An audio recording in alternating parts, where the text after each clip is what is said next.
Okay, let's unpack this.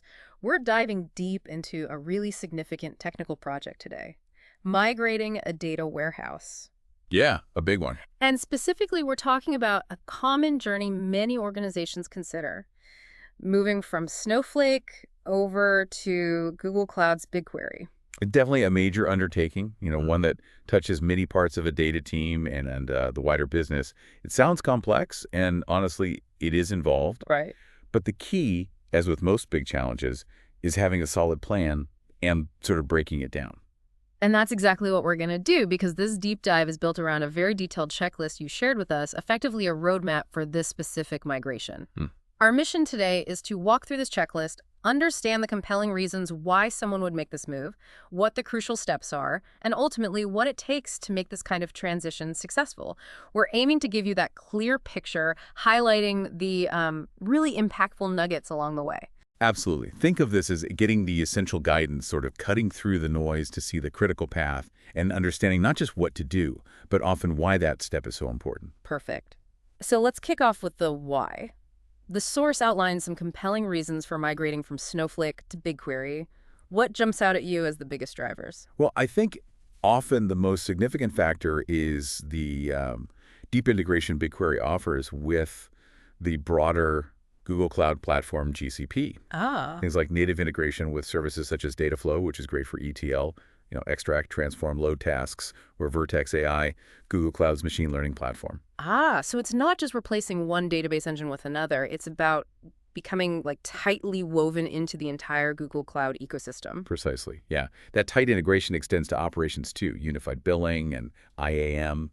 That's identity and access management. Right. And you manage costs and user permissions for BigQuery within the same console and framework as your other GCP services. It really simplifies administration compared to managing, disparate systems. And then there's the architecture itself, which the source highlights as a key benefit. BigQuery is truly serverless. That's a huge one. It fundamentally changes how you think about scaling compute. With Snowflake, you manage warehouses, you size them up or down, pay for them even when idle in some configurations. Right, that virtual warehouse concept. Exactly. With BigQuery, you just run your query, and Google Cloud handles the underlying infrastructure automatically. You pay for what you use, typically based on the data scanned by your queries, or a flat rate if you opt for dedicated capacity. So you eliminate the guesswork and sort of the overhead of capacity planning for your data warehouse. Exactly. Which brings us to the pricing model.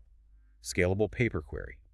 For many analytical workloads, this can be incredibly cost-efficient, especially compared to maintaining always-on warehouse capacity. Makes sense. The source also mentions in-place ML with BigQuery ML. That sounds powerful. You can do machine learning inside the data warehouse. Yes. You can build and train ML models directly in BigQuery using standard SQL queries. This is a major differentiator and saves a tremendous amount of time and cost by eliminating the need to extract and move massive data sets to a separate ML platform just for training. Wow, okay. That data movement itself can incur significant network egress costs in many cloud setups. Which is another point the source emphasizes the lack of egress costs within GCP. Absolutely. Querying data between BigQuery and other GCP services in the same region typically doesn't incur egress fees. While it might sound simple, avoiding those unpredictable and potentially massive data transfer costs can be a significant driver for organizations already invested in or planning to heavily leverage the GCP ecosystem. Okay, so the why is clear. Often centered around tighter GCP integration, simplified operations, potential cost advantages, and leveraging advanced analytics capabilities directly within the database. Now, on to the how. This is where the detailed checklist becomes your best friend. It breaks this potentially overwhelming task into manageable steps. It does. Think of it as 6 key phases, each with its own set of tasks, responsible roles, and specific outcomes you need to achieve before moving confidently to the next. Let's walk through them. First up, you got to understand what you're working with. That's phase 1, assessment. Right. Assessment is like taking a full inventory of your entire Snowflake environment. You need to list every database, schema, table, view, UDF, that's user-defined function, and any other objects. Okay. The source mentions using Snowflake commands like show tables or querying the information schema database to get this object list. It's like a full manifest of everything you need to account for. Precisely. You also need to get a handle on your data volume and size, how much storage is being used, how is data growing, are tables partitioned. This scale information helps with migration planning and critically cost estimation in BigQuery, Right. and you need to map dependencies. What relies on Snowflake? BI Yep. tools, ETL jobs. Yes, exactly. Any business intelligence dashboards, data transformation pipelines, ETL jobs, or applications that read from or write to Snowflake, tools that provide data lineage showing you the flow of data and dependencies, like at LAN, can be incredibly helpful here. Got it. You need a clear picture of who will be impacted by the move. And then there's the sequel. Snowflake has its own flavor. It does. Analyzing SQL dialect compatibility is huge. You need to find any queries, views, or UDFs that use Snowflake-specific syntax that won't work directly in BigQuery standard SQL. This is where you identify the logic you'll need to convert or rewrite. Which sounds like a potentially tricky part. It absolutely can be. And finally, for assessment, you need to estimate your BigQuery costs. The BigQuery pricing calculator is essential here to get an initial projection based on your estimated storage needs and query patterns. The roles typically involved in this initial phase are data architects, data engineers, cloud architects, and someone focused on cloud costs, often called FinOps or a cloud analyst. The outcome is a detailed understanding of your current Snowflake environment, its dependencies, potential translation challenges, and a rough cost comparison. Okay, you got the full picture from the assessment. Now you need to plan the actual move. That's phase 2, planning. This is where you formalize the migration scope. What specific data sets are you moving first? What's the timeline? What's your cutover strategy? How will you actually switch users and applications from Snowflake to BigQuery with minimal disruption? Right, the logistics. Exactly. You need executive buy-in on this plan. Mm-hmm. Then you set up your target environment in GCP. Creating the GCP project itself, enabling the BigQuery API. Yes, and setting up billing for the project. You'll use dcloud commands or automate this infrastructure setup using tools like Terraform. Infrastructure as code. Yeah, highly recommended. You also define your schema mapping, translating the data types from Snowflake to the appropriate BigQuery equivalents. This might seem small, but getting data types right is crucial for performance and function compatibility. Data types can sometimes be subtle gotchas between platforms. Definitely. And designing your partitioning and clustering strategy in BigQuery is critical for query performance and cost efficiency from day one. You choose the columns to partition tables by, like an ingestion timestamp or date, which allows BigQuery to prune scans. Like telling BigQuery only to look in the folders relevant to your query. Exactly. It avoids scanning the whole table, and clustering further sorts data within those partitions based on frequently filtered columns. Okay. Lastly, you set up IAM access controls, following the principle of least privilege, granting only the permissions needed, again, often automated via Terraform.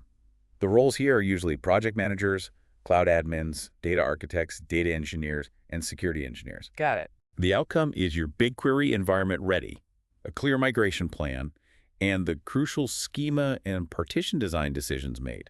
With the plan in place and the target environment set up, phase 3 is the big one, data migration. This is the heavy lifting. It is. The core tasks are getting the data out of Snowflake, transferring it to Google Cloud Storage, or GCS, and then loading it into BigQuery. How do you typically extract from Snowflake? Well, the source mentions using Snowflake's copy-y into command, which can export data into common formats like Avro, CSV, or Parquet.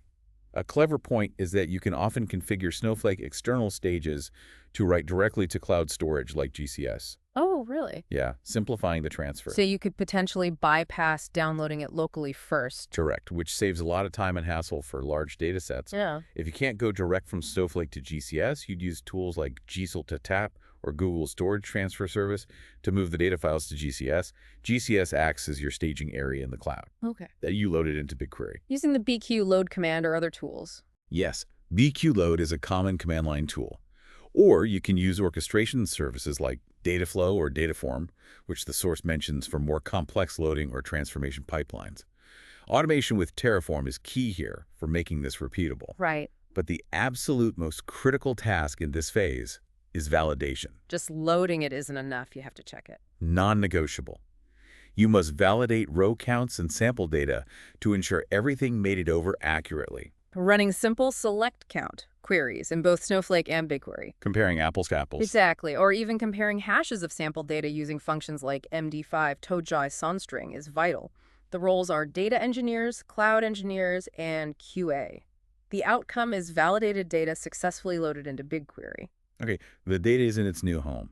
But the queries, the logic, the transformations they need to work in BigQuery too. That's phase 4 SQL and logic conversion. Right. This is about translating all that code that lived in Snowflake. You need to convert Snowflake SQL logic, including views and joins, to BigQuery standard SQL. And that's not always straightforward. Not always. While there are tools and services that can assist, like Google Cloud's SQL translation service or tools like dbt, Data Build Tool, often a significant amount of manual rewriting is needed. Because the functions or syntax might be different. Exactly. For example, window functions, date functions, or even how joins are handled can have subtle differences. You also migrate views and materialize views using create view. UDFs are another piece. If they were JavaScript or SQL UDFs in Snowflake, you'll need to rewrite them using BigQuery syntax, create function. So rebuilding those custom code snippets. Yes.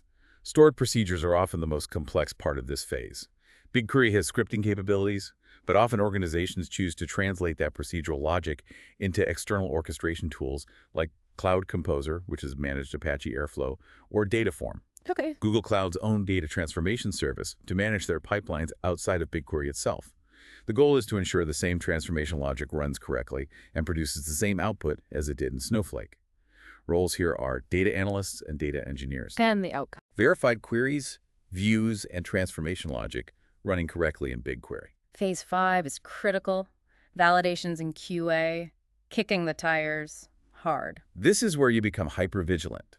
Comprehensive data validation checks not just counts, but comparing aggregations, checksums on data samples, ensuring data types and nullability match. You need 100% validation on your critical data set. Really thorough. Absolutely. You also perform performance benchmarks. Comparing query speed and cost between the old and new platforms. Precisely. Using tools like BigQuery Dry Run in BigQuery lets you see how much data a query will scan and estimate cost before you run it, helping you identify optimization needs. That's handy. Very. End-user testing is also vital. Your users need to connect their BI tools like Looker or Tableau to BigQuery and confirm that their reports and dashboards look correct and the metrics match what they saw from Snowflake. Because the ultimate test is whether the business can actually use the data effectively. Absolutely. Couldn't agree more. Finally, compliance and security validation. Ensuring data is encrypted at rest and in transit, IAM permissions are correctly applied, and audit logs are configured and reviewed using tools like Security Center and Cloud Audit Logs. So checking all the security boxes. Exactly. Roles: QA engineers, data engineers, BI analysts, and security officers. The outcome is full confidence in the data accuracy, performance, usability, and security of the new environment. So you've assessed, planned, migrated data and logic, and thoroughly validated everything. Phase 6 is the moment of truth. Cut over and go live. This is switching the traffic. Key tasks are freezing ingestion into Snowflake, ensuring no new data is written there. You might need to set up a read-only mode or pause upstream processes. Okay, stop the bleeding. Exactly. Then performing a final delta sync to migrate any data changes that occurred between your last major data migration step and the ingestion freeze. Just catching up the last bits of data? Yes, using copy into or BQ load for that small final increment. Once that's done, you update all applications and tools that were pointing to Snowflake to now point to BigQuery. This means updating connection strings and ETL jobs, reporting tools, custom applications, anywhere that data was being consumed. That sounds like a coordination challenge. It definitely requires careful planning and communication. Yeah. And you need to be watching everything like a hawk immediately. Right. Monitoring and auditing the new BigQuery setup is continuous. Use cloud monitoring to track query performance, errors, and usage. Set up cost alerts using billing alerts to avoid surprises. Gotta watch that budget. Always. Roles involved: DevOps, data engineers, cloud architects, and cloud ops. The outcome is all production workloads successfully switch to BigQuery, and comprehensive monitoring is live. The checklist also mentions decommissioning Snowflake as an optional final step after a successful migration. Yeah, that's the final cleanup and cost-saving step. Archiving any historical data you might need, revoking user roles, and eventually dropping databases or canceling the Snowflake subscription using their administrative console or API. But only after you're sure. Oh, absolutely. It's important to ensure everything is safely migrated and verified before you fully turn off the lights on the old system. That's an incredibly comprehensive roadmap, 6 distinct phases, taking you from understanding what you have to fully cutting over and monitoring the new environment. It really does cover the essential steps. While it's a significant multi-phase process, having a structured checklist, like the one from the source, Makes it far less daunting and much more achievable by, breaking it down into concrete tasks. It gives you that step-by-step guide, and the source doesn't start there, which is great. Oh. It also includes a checklist for optimizing performance in BigQuery after you've made the move, because getting the data there is just the first hurdle. Exactly. BigQuery has its own best practices for getting the most bang for your buck and the fastest query times.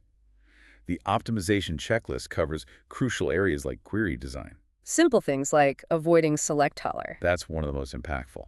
When you select teller, BigQuery reads all columns in the table, even if you only need two. Selecting only the needed columns drastically reduces the amount of data scanned, directly impacting cost and query speed. Makes total sense. Filtering early with where clauses also minimizes scanned data. So less data read means faster and cheaper queries. That's a recurring theme in BigQuery. It absolutely is. Other vital areas are partitioning and clustering, which we touched on during planning but are key for ongoing optimization. Using partition tables and ensuring your queries filter on the partition column is critical for performance. Right, that data pruning. Yep. And clustering frequently filtered or sorted columns makes finding specific rows faster within those partitions. What about schema design recommendations after the move? Any differences from Snowflake? Yeah, the checklist reinforces preferring flat, denormalized tables for analytics in BigQuery.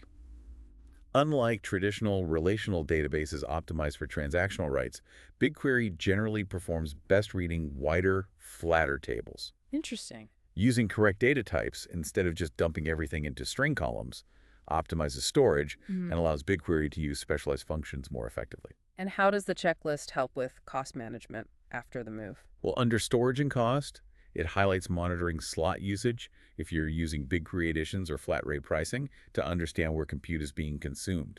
Batch loading data instead of streaming lots of small records is generally more efficient.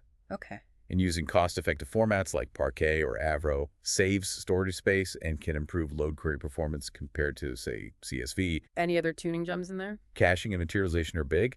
BigQuery caches query results, so running the same query again quickly is often free and instant. For frequent, complex aggregations, creating materialized views can pre-compute results, offering significant speedups for dashboards or reports. And for BI tools like Looker, enabling BI Engine provides in-memory acceleration for specific dashboards. It sounds like BigQuery gives you a lot of knobs to turn to get performance just right. It does, and the final point in the tuning checklist is maybe the most important ongoing practice: monitoring and testing. Always use explain or DRI run for complex queries to understand how they will execute and how much data they'll scan before you run them, potentially saving you money. A crucial step. Definitely. Log slow queries to identify bottlenecks and use quotas and limits to prevent runaway costs and encourage query efficiency across your team. Okay, we've journeyed through the entire migration checklist, from assessing the initial state in Snowflake, planning the complex move, migrating the data in Logic, performing rigorous validation, successfully cutting over to BigQuery, and finally, getting the most out of the new environment with optimization techniques. It truly is a multifaceted project, no doubt, but seeing it laid out phase by phase with concrete tasks and roles really makes it feel achievable, doesn't it? Absolutely. Understanding both the why, those compelling reasons to leverage BigQuery, and the broader GCP ecosystem for integration and cost efficiency, and the detailed how, the steps in this checklist, is fundamental for anyone tackling this. Migrations like this highlight just how quickly cloud data platforms are evolving. It's quite something to keep up with. Which leaves us with a fascinating thought for you to consider. Given the continuous evolution of cloud data platforms and the inherent complexity of migrating data systems, how might organizations approach this process differently in the future? Could migrations become less of a massive, disruptive, one-time project and more of an ongoing, perhaps even automated capability? Something to mull over as you think about the future of data in the cloud.